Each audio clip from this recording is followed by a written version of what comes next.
Hey y'all, I'm here to do just a quick review on Love and Hip Hop New York, the reunion. It's not even going to be long because the reunion was boring. It was corny, and I'm just glad the season is over. This was the corniest season. The main things I really want to talk about is well, I know in my last review for the season I forgot to talk about Yandy, but it wasn't really much to talk about with her. You know, Mendices got out of jail. Her and Mendices, she found out she was pregnant in the beginning of the season, and she was basically focusing on working toward the wedding with her and Mendices and preparing for the arrival of the baby, and it was like a little bit of family drama, but they made it through. Nothing big, Yandy is pretty much a positive character on the show.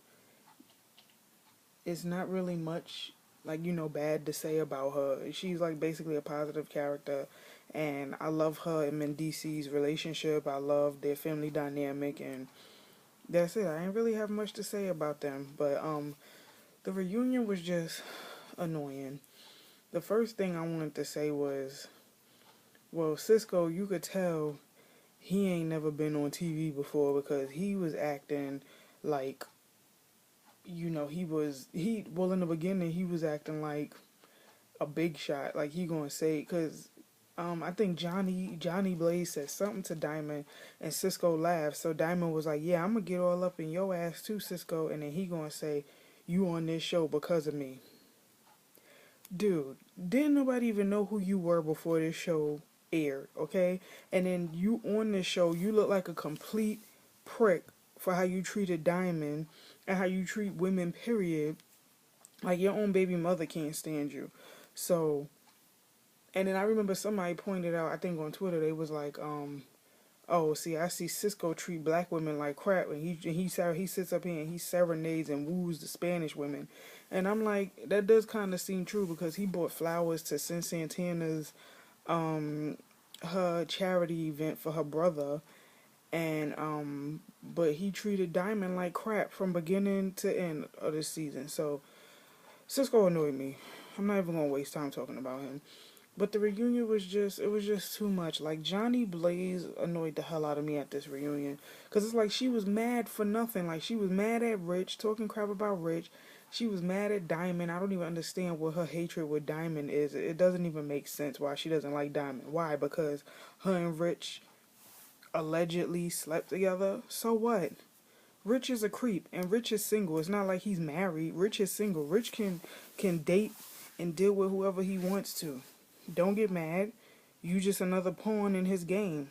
So, she just got me mad because one thing she said was, um, when Diamond's mother was when Diamond's mother was sitting next to her on the stage. Diamond said something like, "Well, I don't know why Johnny," because I think the host asked her, "Why do you think you and Johnny have beef?" And she was like, "I don't know why we have beef. I honestly didn't even know Johnny was a cast member. I just thought she was an extra." And then Johnny said something like, "Bitch, your daughter's an extra." And I'm like, "Really? You don't have to take it there.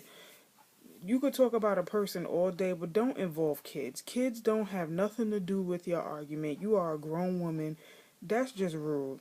So then Johnny, I guess her and Diamond was going back and forth. So Johnny started getting up and security grabbed her and took her off the stage. She was just acting hella ratchet. Um, what else? I mean, like I said, this reunion was boring. So another thing I really wanted to talk about was Erica Mena. Now, Erica Mena pulled a Drea from, what was the season? I think season 3 of Basketball Wives, when Drea did her own like little interview, not on not at the reunion, but she did her own reunion interview where she talked about the cast members. I understood why Drea did it. I understood why she did it, but as a fan, I still wanted to see Drea at the reunion to defend herself. To me, when you do a your own little reunion interview outside of the reunion and you don't show up at the reunion, that's a punk move. At least show up at the reunion, face your demons, face your enemies, chuck the deuce and then go. Erica Mena gonna do a interview. In my opinion, this is what they should do. If the person doesn't want to come to the reunion, I wouldn't even give them the satisfaction of doing an interview. I would give them an ultimatum: either you come to the reunion, or that's it. We not.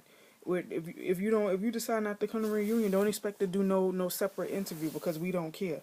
And that's how I felt. Everything Erica Mena was saying, nobody cared about. She talked garbage about Rich. She talked garbage about Sin. She talked trash about Johnny, Diamond, but and Chrissy, because we already know her history with Chrissy. But it's like, you sitting up here talking about all these people. At least they showed up to the reunion to hash out their differences and to get what they needed to get off their chest. You sitting up here hiding behind an interview with Mona Scott Young. You look like a punk.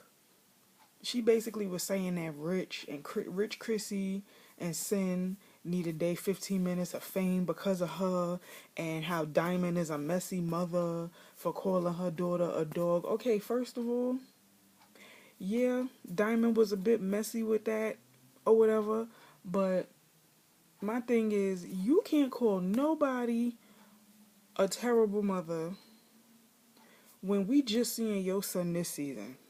And then on top of that, your antics on this show,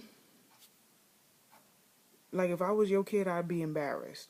So it's like, she's talking about all these people like she wasn't in their shoes a couple of seasons ago. Like I said in the last review,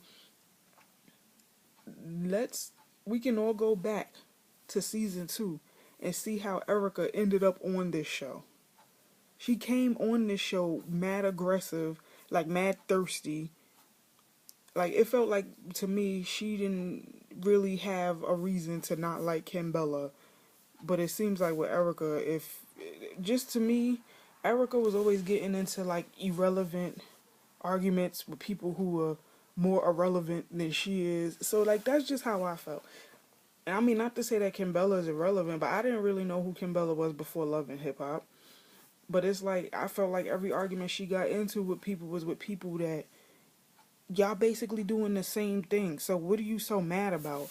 But I just felt like that was a real punk move for her to do a reunion interview and not show up to the reunion. Like, you got balls to say what you gotta say.